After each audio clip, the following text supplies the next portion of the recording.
श्री शिव महापुराण षष्ठी कैलाश संहिता अथ त्रयोदशोऽध्यायः। संन्यास की विधि। सुब्रह्मण्य बोले, इसके पश्चात मध्याह्न काल में स्नान करके समाहित चित्त होकर गंध, पुष्प, अक्षत आदि पूजन सामग्रियों को एकत्रित करें। नैऋत्य कोण में देव पूजित विघ्नेश्वर देव की पूजा करें। पहले गणानाम त्वा इस मंत्र द्वारा विधि विधान से उनका आवाहन करें।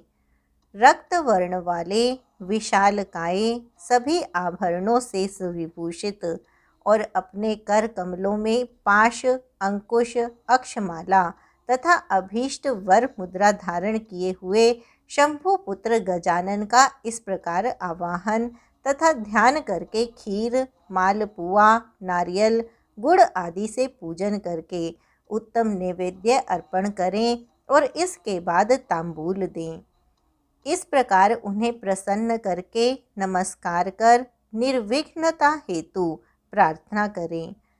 तत्पश्चात अपने गृह्य सूत्र के अनुसार ओपासन अग्नि में आज्य भागांत हवन करें और इसके बाद अग्नि संबंधी मख तंत्र आरंभ करें। भूः स्वाहा आदि तीनों व्याहृतियों से पूर्णाहुति प्रदान कर हवन की क्रिया संपन्न करके आलस्य रहित होकर अपराह्न काल तक गायत्री मंत्र का जप करें। इसके पश्चात स्नान करके सायंकाल की संध्या तथा सायंकालिक होम करने के पश्चात मौन हो गुरु से आज्ञा मांगे।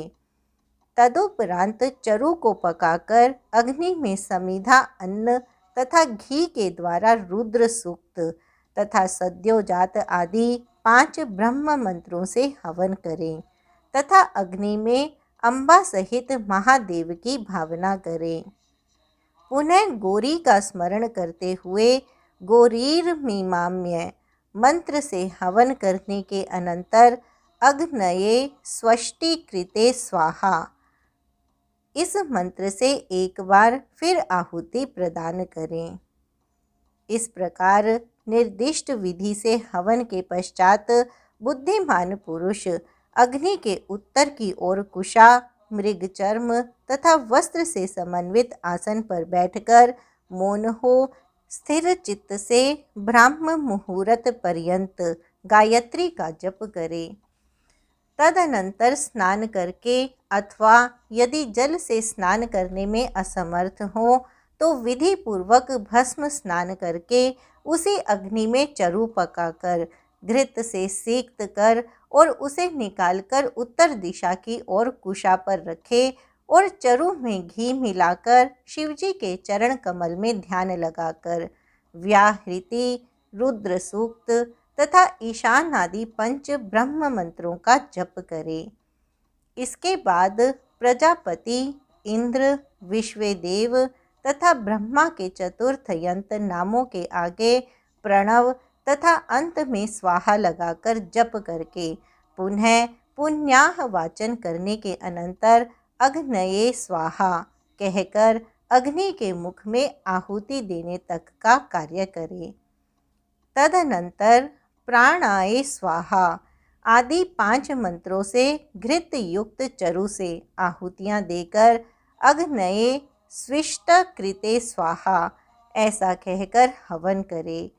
इसके बाद फिर से रुद्र सूक्त तथा ईशान आदि 5 ब्रह्म मंत्रों का जप करे। इसके बाद महेश आदि चतुर्व्यूह के मंत्रों का जप कर बुद्धिमान पुरुष अपनी शाखा के अनुसार उन देवगणों को उद्देश्य कर सांग होम करे। इस तरह जो अग्निमुखादि कर्म तंत्र प्रवृत्त किया गया है उसका निर्वाह करें। तत्पश्चात 26 तत्वों से बने हुए इस शरीर में अवस्थित तत्वों की शुद्धि के लिए विरजा होम करें।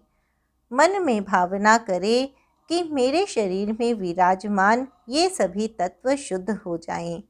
हे मुने, उस प्रसंग में आत्मशुद्धि के निमित्त आरुण केतुक मंत्रों से पृथ्वी तत्व से लेकर पुरुष तत्व पर्यंत क्रमशः सभी तत्वों की शुद्धि के लिए मौन धारण कर शिव के चरण कमल का स्मरण करते हुए घृत तथा चरु से हवन करें। पृथ्वी, जल, तेज, वायु और आकाश ये पृथ्व्यादि पंचक कहलाते हैं। शब्द, स्पर्श, रूप, रस और गंध ये शब्दादि पंचक हैं। वाक, पाणी, पाद, वायु तथा उपस्थ ये वाग आदि पंचक हैं। श्रोत्र, नेत्र, नासिका, रसना और त्वक ये श्रोत्रादि पंचक हैं। शिर, पार्श्व, पृष्ठ और उदर ये 4 हैं। इन्हीं में जंघा को भी जोड़ लें। फिर त्वक आदि 7 धातुएं हैं। प्राण, अपान आदि 5 वायुओं को प्राणादि पंचक कहा गया है। अन्नमयादि 5 कोशों को कोश पंचक कहते हैं। उनके नाम इस प्रकार हैं: अन्नमय, प्राणमय, मनोमय, विज्ञानमय और आनंदमय। इनके सिवा मन, चित्त, बुद्धि, अहंकार, ख्याति, संकल्प, गुण, प्रकृति और पुरुष हैं। भोक्तापन को प्राप्त हुए पुरुष के लिए भोग काल में जो 5 अंतरंग साधन हैं उन्हें तत्व पंचक कहा गया है। उनके नाम ये हैं: नियति, काल, राग, विद्या और कला। ये 5 माया से उत्पन्न हैं। श्रुति में प्रकृति को ही माया कहा गया है तथा उसी माया से इन तत्वों की उत्पत्ति भी श्रुति में कही गई है, इसमें संशय नहीं है। काल का स्वभाव ही नियति है, ऐसा श्रुति ने कहा है।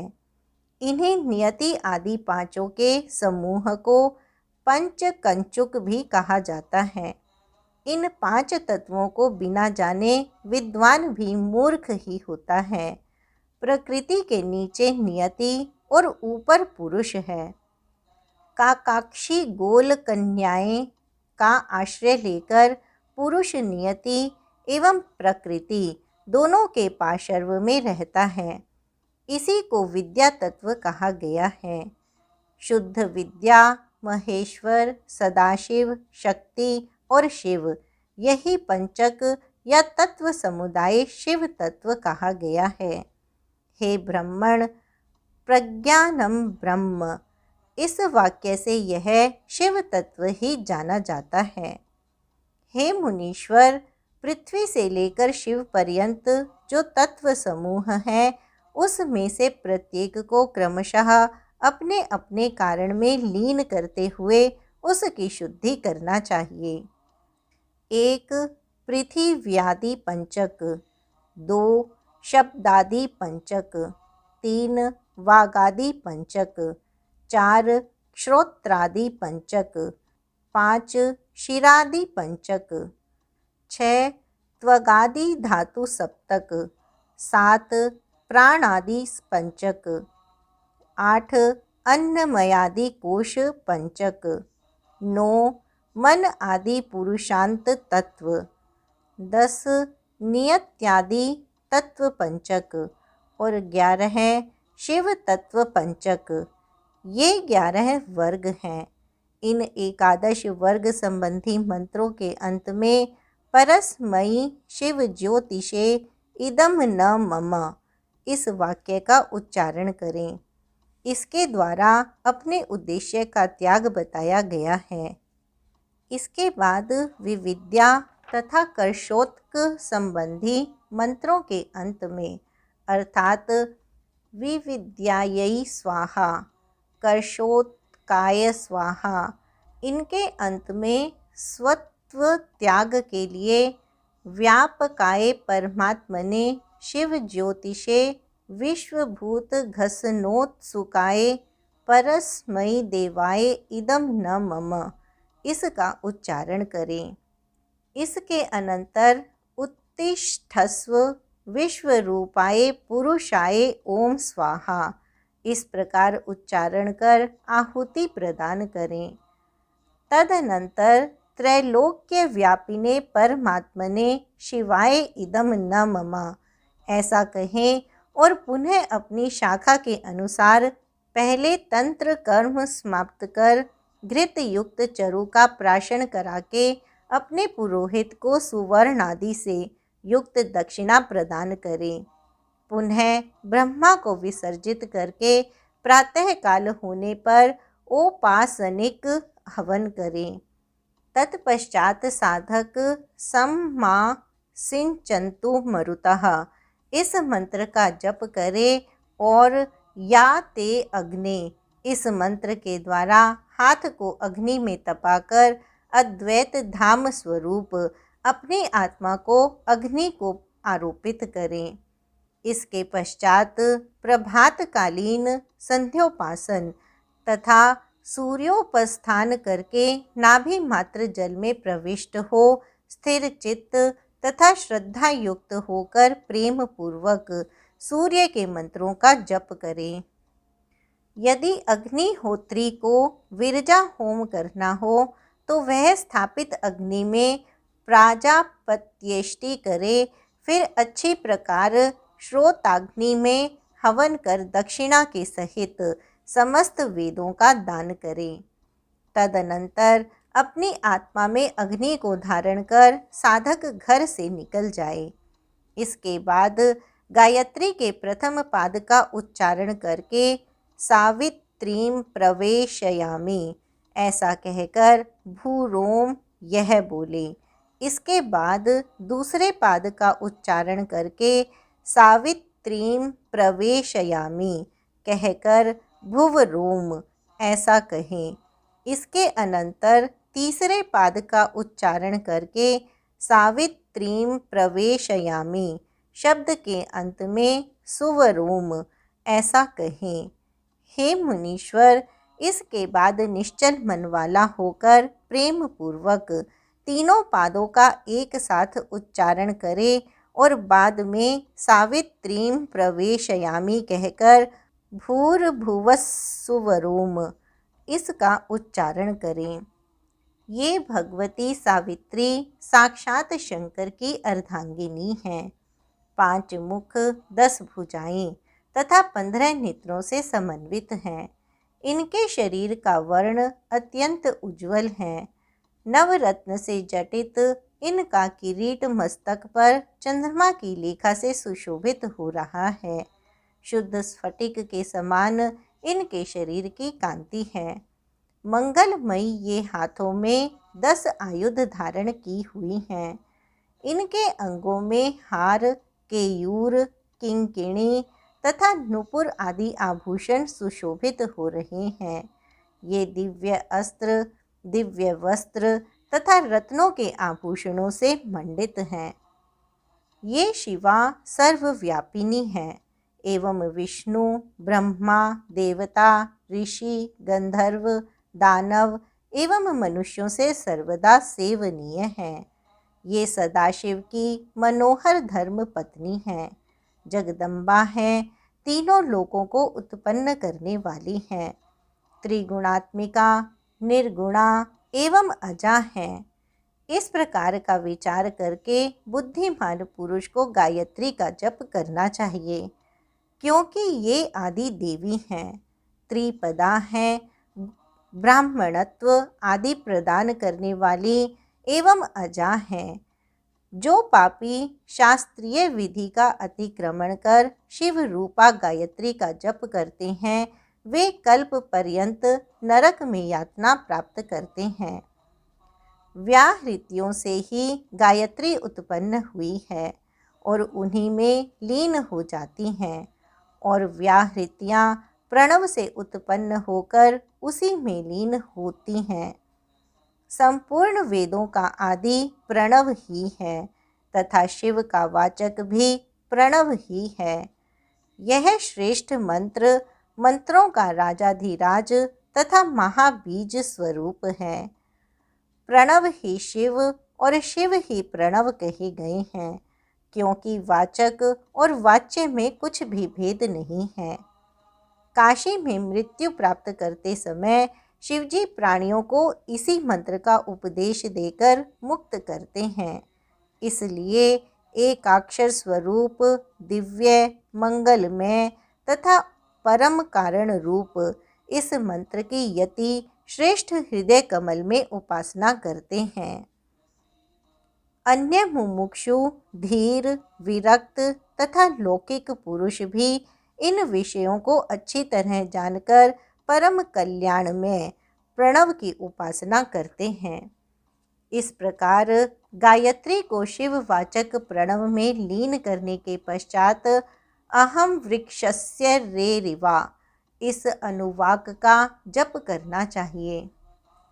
तत्पश्चात यश छंद सामृषभः इस अनुवाक को आरंभ से लेकर श्रुतम में गोपाय तक पढ़कर कहें, अर्थात मैं स्त्री की कामना, धन की कामना और लोकों में ख्याति की कामना से ऊपर उठ गया हूँ। मुने इस वाक्य का मंद, मध्यम तथा उच्च स्वर से क्रमशः 3 बार उच्चारण करें। तत्पश्चात सृष्टि, स्थिति और लय के क्रम से पहले प्रणव मंत्र का उद्धार करें, फिर क्रमशः इन वाक्यों का उच्चारण करें। ओम भू संन्यस्तं मया, ओम भुवः संन्यस्तं मया, ओम सुवः संन्यस्तं मया, ओम भूर्भुवः सुवः संन्यस्तं मया। इन वाक्यों का मंद, मध्यम और उच्च स्वर से हृदय में सदाशिव का ध्यान करते हुए सावधान चित्त से उच्चारण करें। तदनंतर अभयम सर्वभूतेभ्यो मत्तः स्वाहा, मेरी ओर से सब प्राणियों को अभय दान दिया गया, ऐसा कहते हुए पूर्व दिशा में 1 अंजलि जल लेकर छोड़ें। इसके बाद शिखा के शेष बालों को हाथ से उखाड़ डालें और यज्ञोपवीत को निकालकर जल के साथ हाथ में ले इस प्रकार कहें, ओम भुवः समुद्रम गच्छ स्वाहा। यों कहकर उसका जल में होम कर दें। फिर ओम भुः संन्यस्तं मया, ओम भुवः संन्यस्तं मया, ओम सुवः संन्यस्तं मया। इस प्रकार 3 बार कहकर 3 बार जल को अभिमंत्रित करके उसका आचमन करें। फिर जलाशय के किनारे आकर वस्त्र और कटी सूत्र को भूमि पर त्याग दें तथा उत्तर या पूर्व की ओर मुँह करके 7 पद से कुछ अधिक चलें। कुछ दूर जाने पर आचार्य उससे कहे, ठहरो ठहरो भगवन, लोक व्यवहार के लिए कोपीन और दंड स्वीकार करो। यों कह आचार्य अपने हाथ से ही उसे कटी सूत्र और कोपीन देकर गेरुआ वस्त्र भी अर्पित करें। तत्पश्चात सन्यासी जब उससे अपने शरीर को ढककर 2 बार आचमन कर ले, तब आचार्य शिष्य से कहे, इंद्रस्य वज्रोऽसि, यह मंत्र बोलकर दंड ग्रहण करो। तब वह इस मंत्र को पढ़े, मैंने भूलोक का संन्यास कर दिया, मैंने भूह अंतरिक्ष लोक का परित्याग कर दिया तथा मैंने स्वर्ग लोक का भी सर्वथा त्याग कर दिया। मैंने भूलोक, भूवरलोक और स्वर्गलोक इन तीनों को भली भांति त्याग दिया। इस मंत्र का उच्चारण करते हुए दंड की प्रार्थना करके उसे हाथ में ले। तत्पश्चात प्रणव या गायत्री का उच्चारण करके कमंडलु ग्रहण करें। तदनंतर भगवान शिव के चरणार विंद का चिंतन करते हुए गुरु के निकट जा वह 3 बार पृथ्वी में लौटकर दंडवत प्रणाम करे। उस समय वह अपने मन को पूर्णतया संयम में रखे। फिर धीरे से उठकर प्रेम पूर्वक अपने गुरु की ओर देखते हुए हाथ जोड़ उनके चरणों के समीप खड़ा हो जाए। संन्यास दीक्षा विषयक कर्म आरंभ होने के पहले ही शुद्ध गोबर लेकर आंवले बराबर उसके गोले बना लें और सूर्य की किरणों से ही उन्हें सुखाए। फिर होम आरंभ होने पर उन गोलों को होम अग्नि के बीच में डाल दें। होम समाप्त होने पर उन सबको संग्रह करके सुरक्षित रखें। तदनंतर दंड धारण के पश्चात गुरु वीरजाग्नि जनित उस श्वेत भस्म को लेकर उसी को शिष्य के अंगों में लगाए अथवा उसे लगाने की आज्ञा दे। उसका क्रम इस प्रकार है: ओम अग्निरिति भस्म, वायुरिति भस्म, जलमिति भस्म, स्थलमिति भस्म, व्योमेति भस्म, सर्वं वा इदं भस्म, मन एतानि चक्षुषि। इस मंत्र से भस्म को अभिमंत्रित करें। तदनंतर ईशान आदि 5 मंत्रों द्वारा उस भस्म का शिष्य के अंगों से स्पर्श कराकर उसे मस्तक से लेकर पैरों तक सर्वांग में लगाने के लिए दे दें। शिष्य उस भस्म को विधि पूर्वक हाथ में लेकर त्रयायुषम तथा त्रयंबकम इन दोनों मंत्रों को 3-3 बार पढ़ते हुए ललाट आदि अंगों में क्रमशः त्रिपुंड धारण करे।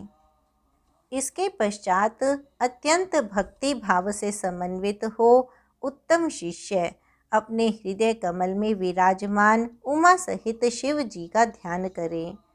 गुरु प्रसन्नता पूर्वक शिष्य के सिर पर हाथ रखकर दाहिने कान में 3 बार ऋषि छंद देवता सहित प्रणव मंत्र का उपदेश करें। इसके बाद श्रेष्ठ गुरु शिष्य पर करुणा करके 6 प्रकार के अर्थों से युक्त प्रणव के तात्पर्य को भी समझाए। शिष्य भी पृथ्वी पर दंडवत गिरकर 12 बार गुरु को प्रणाम करे और सदा गुरु के अधीन रहे तथा उनकी आज्ञा के बिना अन्य कर्म न करें। गुरु की आज्ञा से शिष्य सर्वदा वेदांत के अर्थ के अनुसार सगुण एवं निर्गुण भेद से शिव ज्ञान में तत्पर रहे। गुरु सर्वदा श्रवण मनन निधिध्यासन प्रातःकालिक अनुष्ठान तथा अंत में जपादि कार्य उस शिष्य से कराता रहे। शिष्य भी कैलाश प्रस्तर नामक मंडल में शिवजी द्वारा कही गई विधि के अनुसार शिव पूजन करता रहे। यदि शिष्य गुरु के आज्ञानुसार मंडल में शिवजी का सदा पूजन करने में असमर्थ हो तो गुरु से शिव का पीठ युक्त स्फटिक लिंग ग्रहण कर उसी की पूजा करे। चाहे मेरे प्राण चले जाएं अथवा भले ही सिर कटा लेना पड़े, किंतु भली भांति भगवान त्रयंबक का अर्चन किए बिना कभी भी भोजन नहीं करूँगा। इस प्रकार शिव भक्ति रखते हुए वह शिष्य गुरु के समीप दृढ़ चित्त होकर 3 बार उच्चारण करके शपथ ग्रहण करे। इसके बाद शिव भक्ति में तत्पर मन वाला वह पंचावरण मार्ग से परम भक्ति के साथ नित्य महादेव का पूजन करे। इति श्री शिव महापुराणे षष्ठयां कैलाश संहितायां संन्यास विधिर नाम 13ोऽध्यायः। इस प्रकार श्री शिव महापुराण के अंतर्गत 6ठी कैलाश संहिता में संन्यास विधि नामक 13वां अध्याय पूर्ण हुआ।